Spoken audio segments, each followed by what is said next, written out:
এটা আমাদের গরুর মাংস দিয়ে খাসি রান্না করবো আমরা কেন ভাগ হয় নাই থেকে কিছু মাংস নিয়ে রান্না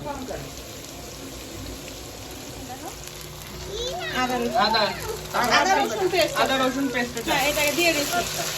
3 কেজি মাংস 3 টেবিল চামচ দিচ্ছি ওকে তেজপাতা দিচ্ছি আর হচ্ছে দারচিনি এলাচ এগুলো দিচ্ছি আচ্ছা পেঁয়াজ কতটুকু নিতে হবে পেঁয়াজ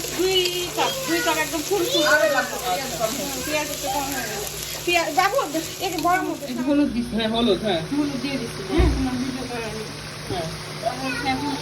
করে কতটুকু হলুদ দিলাম হ্যাঁ 3 চা চামচ 3 চা চামচ আচ্ছা এখন কি করবো এই যে এখন মরিচ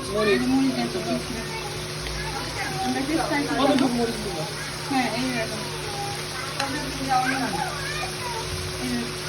3 চা চামচ মরিচ 3 চা চামচ দিব ধনিয়া দিলাম ওকে আর হচ্ছে এখন জিরা দিব জিরা কতটুকু জিরা 2 টেবিল সবই 2 টেবিল চামচ হ্যাঁ ওকে জিরা দিছ না ওকে আমার কাছে আছে সবজি না তেল ছেড়ে দিতে মাংস ওকে পারবো না আমি পারবো না উঠা দাদা দাদা ভিডিও হচ্ছে আমি নাকি 2টা দিব কয় কেজি মাংস দিচ্ছ 3 টেবিল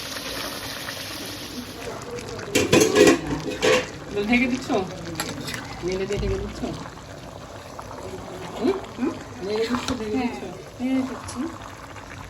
ঢেকে রাখছি কষাচ্ছি ওইখানে কেন তো চেয়েছে মাংস থেকে হ্যাঁ এখন হচ্ছে তোমার কি বলে এটা দিয়ে সিদ্ধ হয়ে যাবে ফ্রেশ মাংস তো একটু ই লাগবে কি একটু ঠাকা মশলা মশলা একটু কম হয়ে গেছে আমি মাংস রান্না করে নাই তো